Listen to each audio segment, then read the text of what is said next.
गुरु ब्रह्मा गुरु विष्णु गुरुदेवो महेश्वरः गुरु साक्षात् परम ब्रह्मा तस्मै श्री गुरुवे नमः।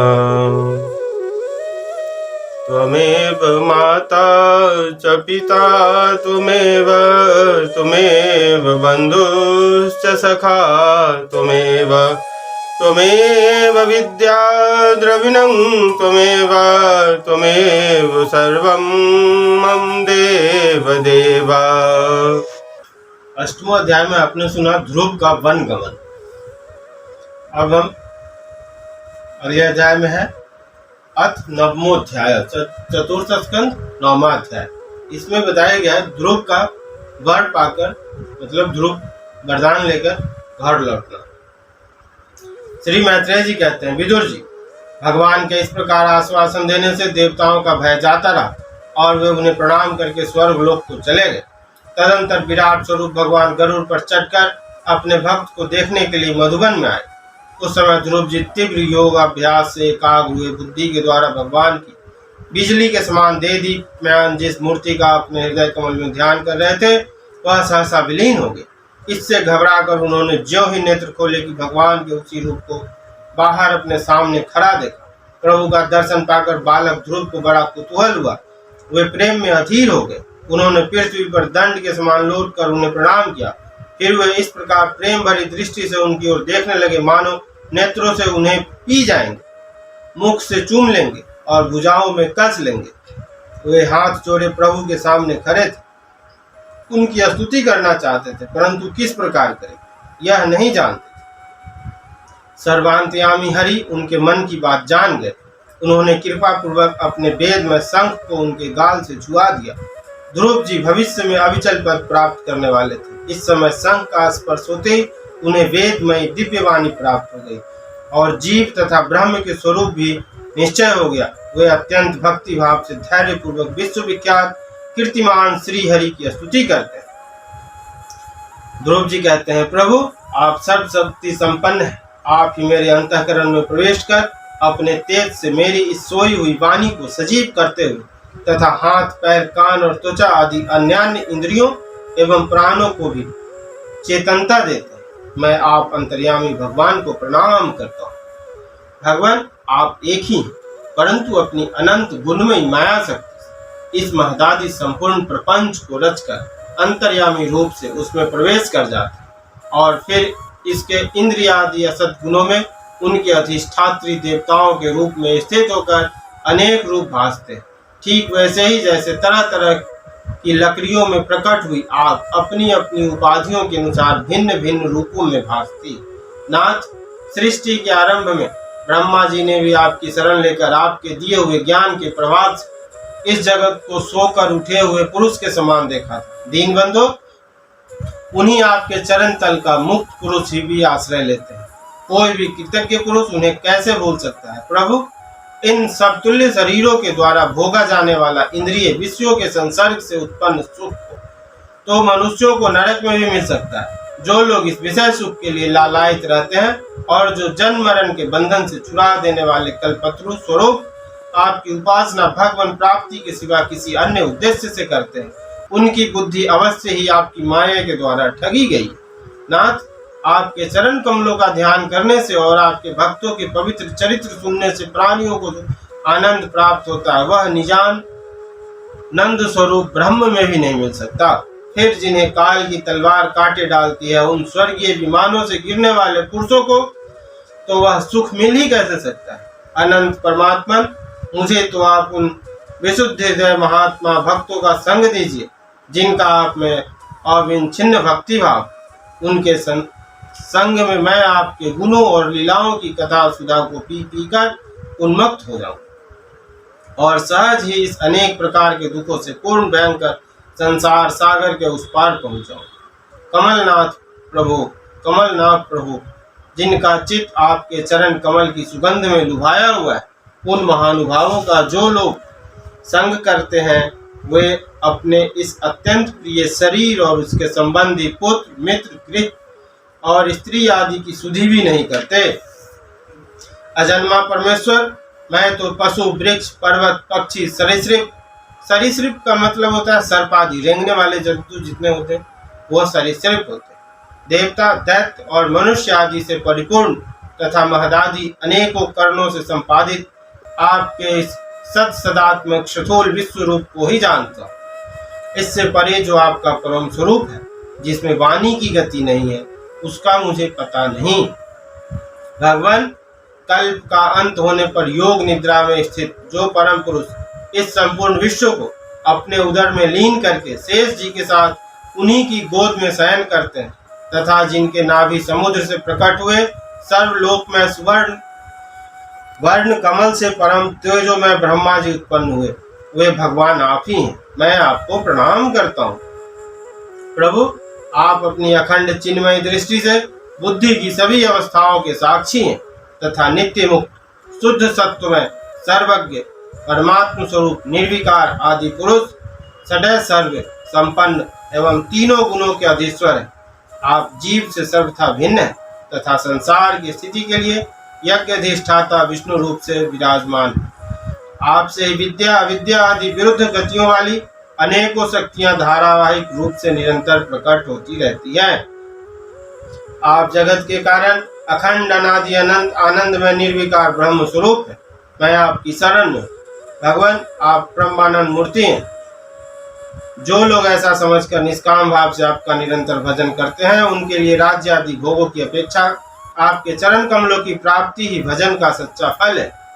स्वामी, यद्यपि बात ऐसी ही है तो भी गौ जैसे आपके तुरंत के जन्मे हुए बछड़े को दूध पिलाती और व्याघ्र आदि से बचाती रहती है, उसी प्रकार आप भी भक्तों पर कृपा करने के लिए निरंतर विकल रहने के कारण हम जैसे सकाम जीवों की भी कामना पूर्ण करके उनकी संसार वैसे रक्षा करते रहते हैं।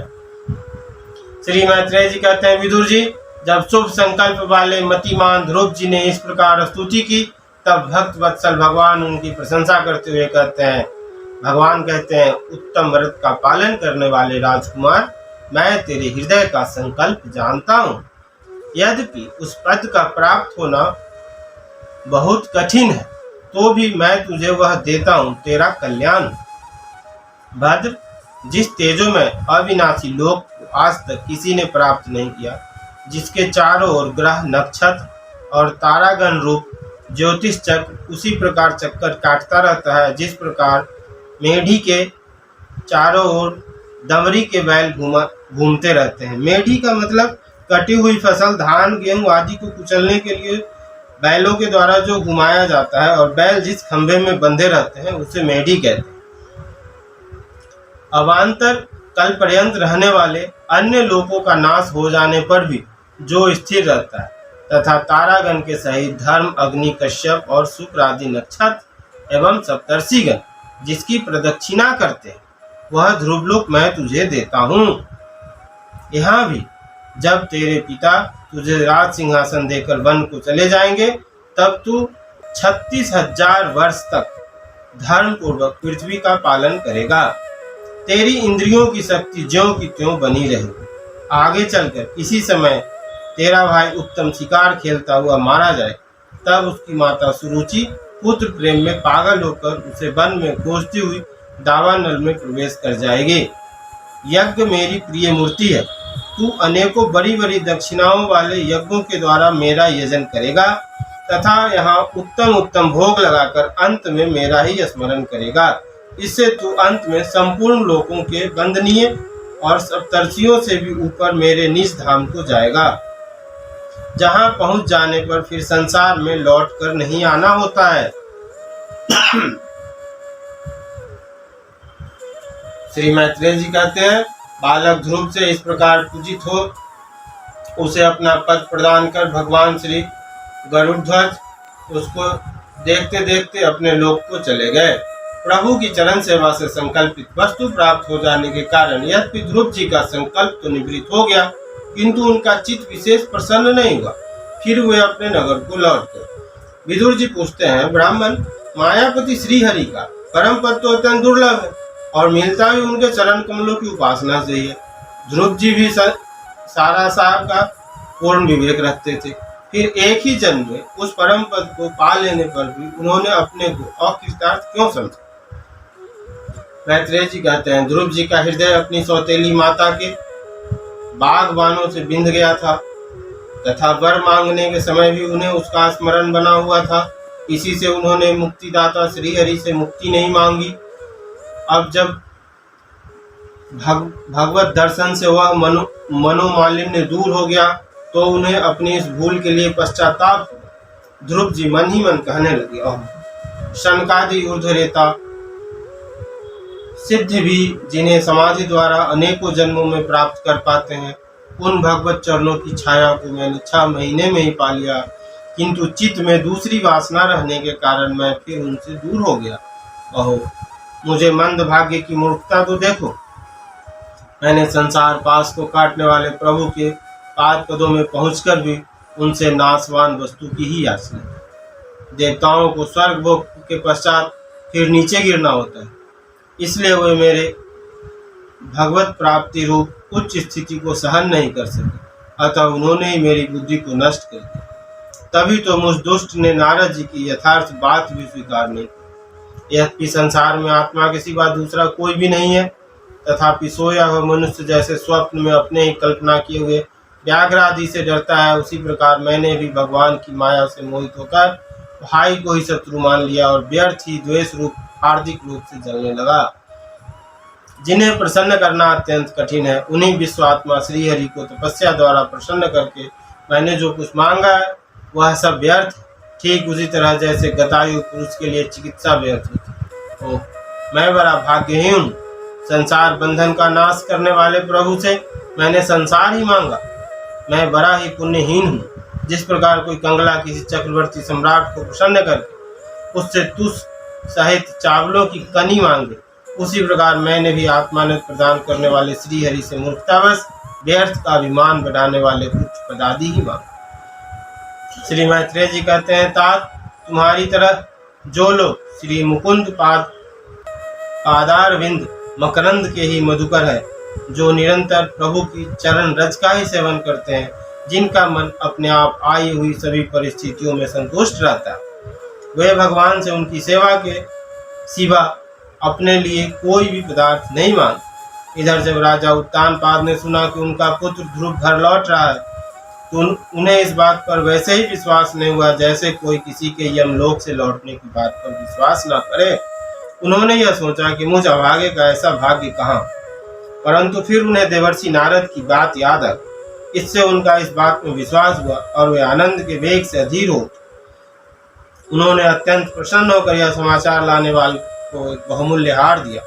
राजा उत्तानपाद ने पुत्र का मुख देखने के लिए उत्सुक होकर बहुत से ब्राह्मण, कुल के बड़े बूढ़े मंत्री और बंधुजनों को साथ लिया तथा बढ़िया घोड़ों वाले स्वर्ण जटित रथ पर सवार होकर वे झटपट नगर के बाहर आए।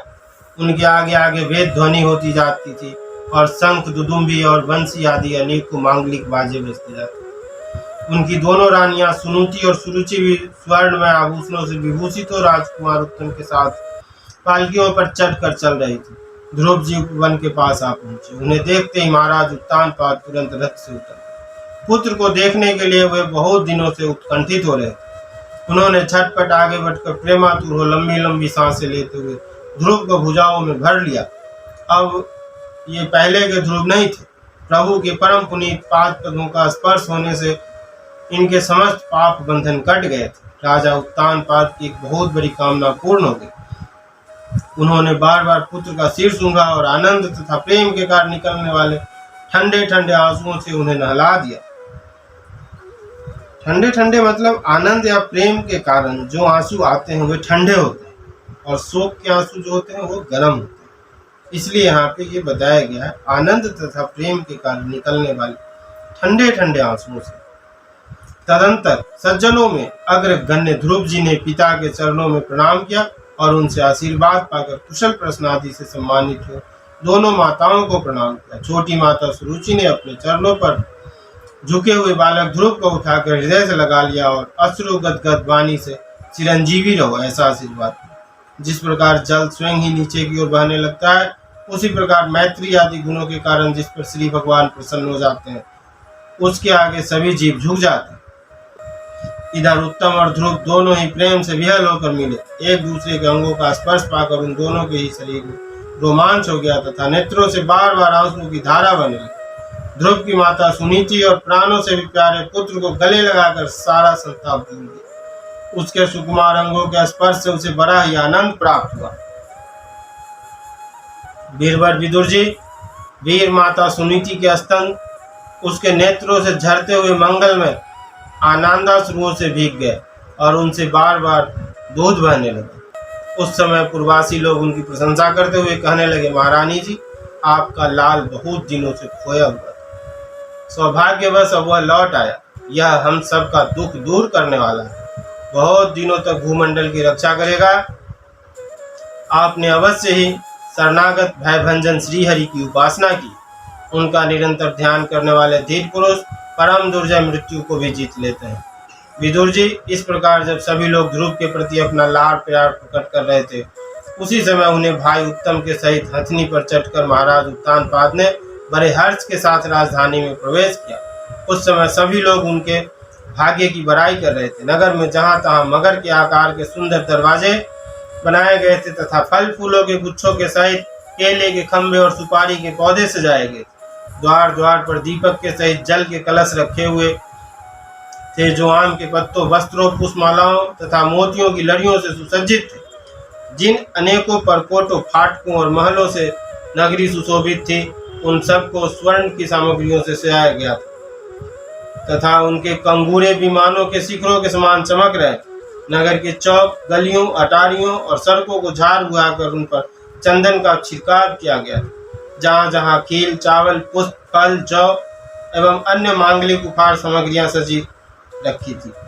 ध्रुव जी राजमार्ग से जा रहे थे। उस समय जहाँ तहाँ नगर की सीलवती सुंदरियां उन्हें देखने को एकत्र हो रही थी। उन्होंने वात्सल्य भाव से अनेकों शुभ आशीर्वाद देते हुए उन पर सफेद सरसों, अक्षत, दही, जल, दुर्वा, पुष्प और फलों की वर्षा की। इस प्रकार उनके मनोहर गीत सुनते हुए ध्रुव जी ने अपने पिता के महल में प्रवेश किया। वह श्रेष्ठ भवन महामूल्य मणियों की लड़ियों से